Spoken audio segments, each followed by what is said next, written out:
Good morning, everyone. Factor analysis is a statistical method to explore, categorize, and validate relationship between factors and items. There is two types of factor analysis: EFA or exploratory factor analysis. I have a video about EFA in my YouTube channels that I added code of this tutorial to top of this page. But today's topic is CFA or confirmatory factor analysis.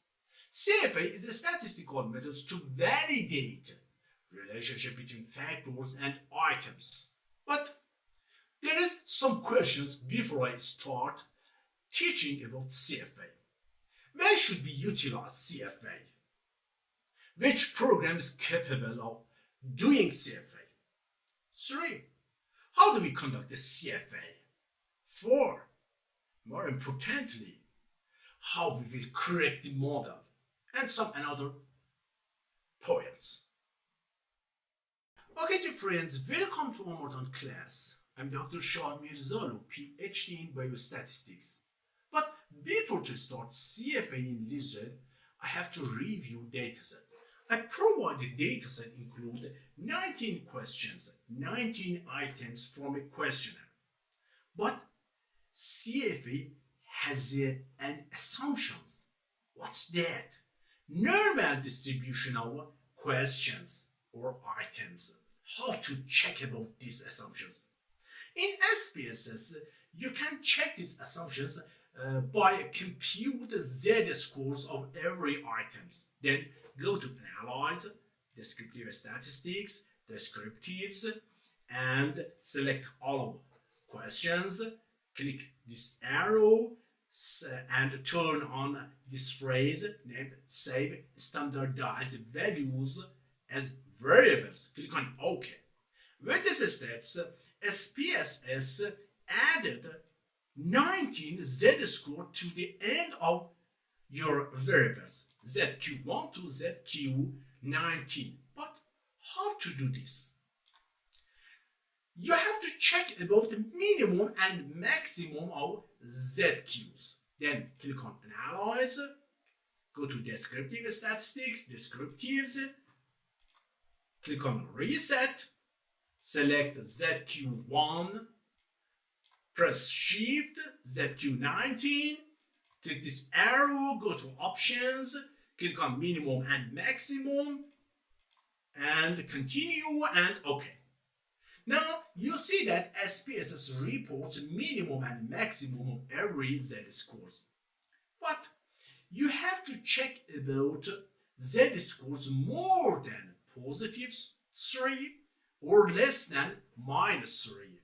And if your z-scores placed between minus 3 and positive 3, you can say that your data set, your questions, has normal distribution. I reviewed these z-scores and I can say that my data set has normal distribution. But now you can go to Lisrel programs. Then open Lisrel programs. And the first step is to import your data set.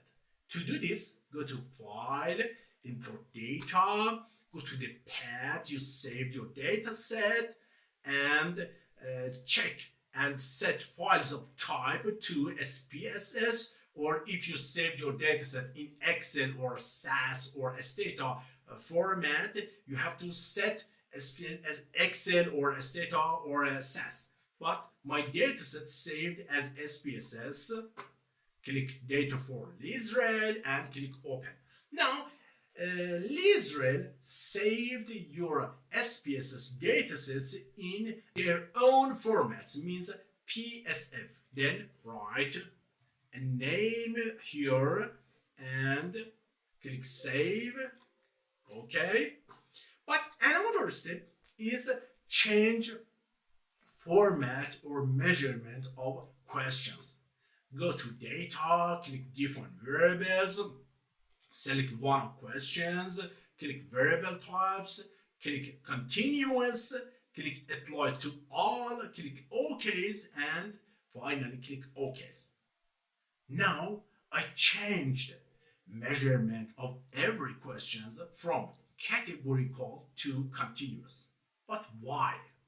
Why we have to change measurement of every questions to continuous? If you know about these questions, write in a comment, and if you don't know, ask from me in comments. Okay.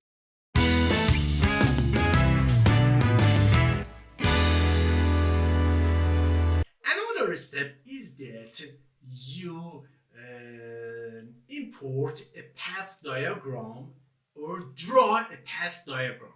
Then minimize these datasets, go to File, New, and select the path diagram and click OK.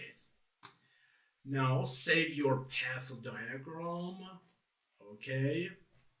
Click on Save.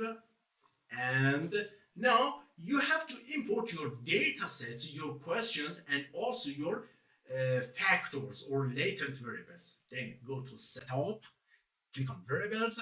Here in this window, click Add or Read Variables.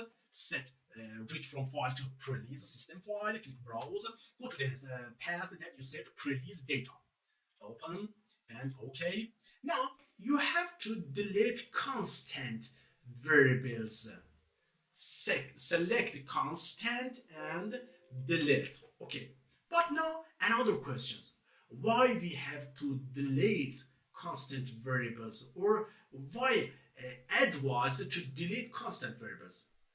And then if you know about why, write in a comment and click in another window add latent variables, write F1, write F2, write F3, and write F4. Why 4 factors?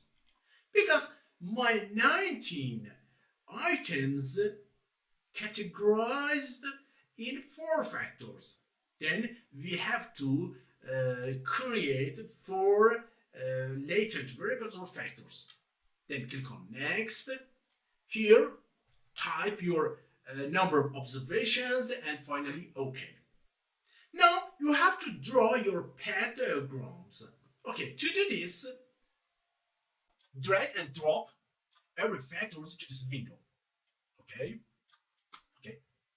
And also drag and drop questions. Since my first factor include questions 1, question 2, question 6, question 7, and question 18. I import first these questions because first factors include 1, 2, 6, 7, and 18 questions. For factor 2, 3, 5, 8, 12, 13, and 16. Okay? I also set zoom to 75% to have more space in this window.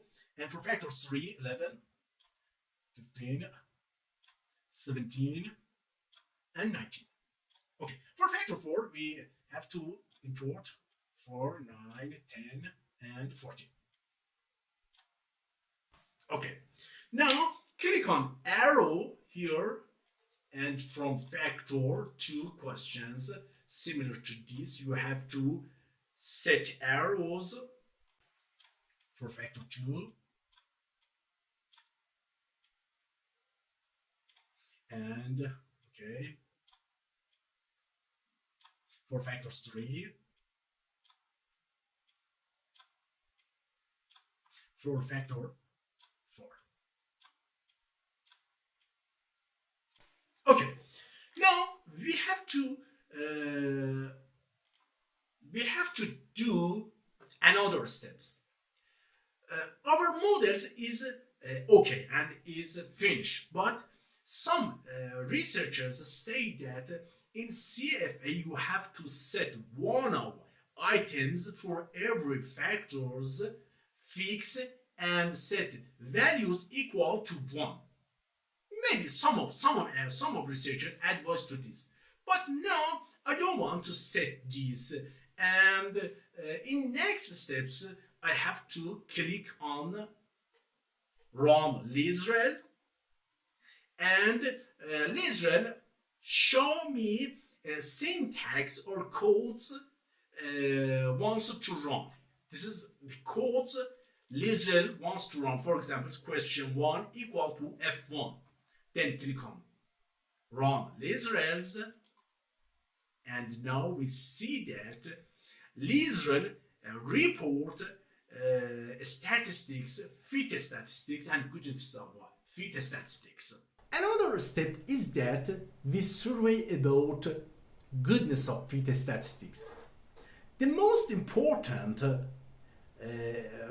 goodness of fit statistics in CFA is these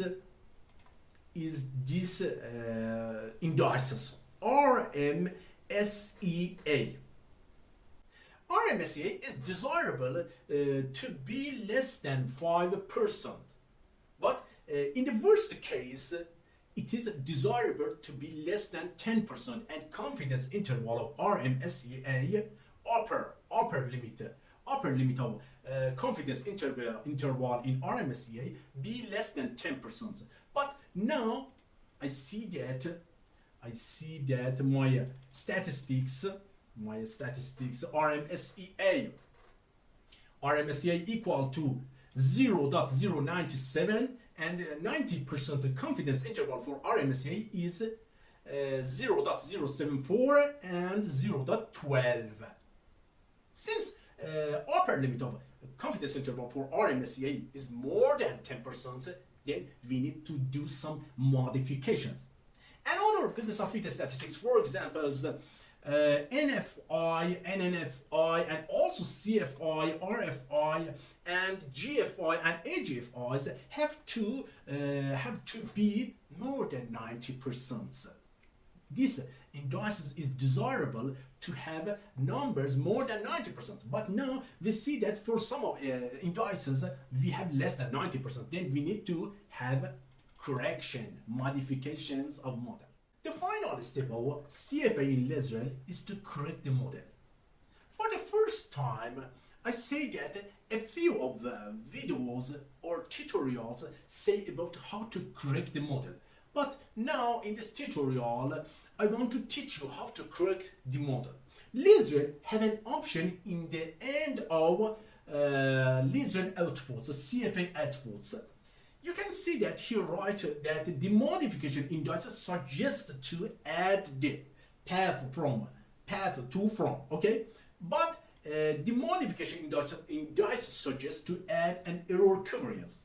Means that you can add arrow from a factor to questions, or you can add error covariance between two items.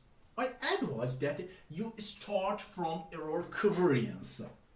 To do this, we have to set a error covariance between question 6 and question 1 and set new estimate to equal to 0.31. And for another suggestions, we have to do this.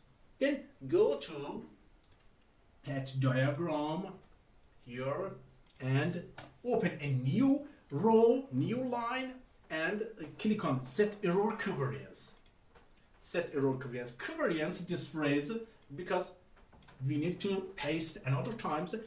And now we have to write that set error covariance between question 6 and question 1 and set estimate equal to 0.31. Then I write question 6 and question 1 equal to 0.31.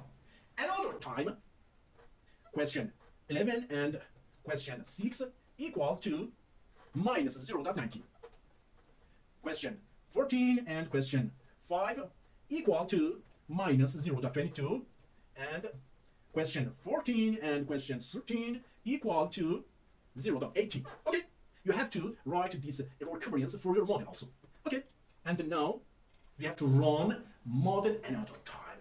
Click run Lisrel and see what the result changed. Okay, are you ready? Click.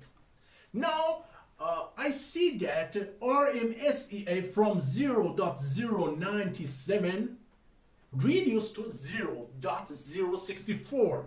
Go to test diagram, go to output, to the end of this. Okay, And now you see that RMSEA confidence interval is less than 10%. And moral goodness of fit statistics is more than 90%. In these steps, you can do another modifications or finish CFA in Lisrel. This tutorial is over.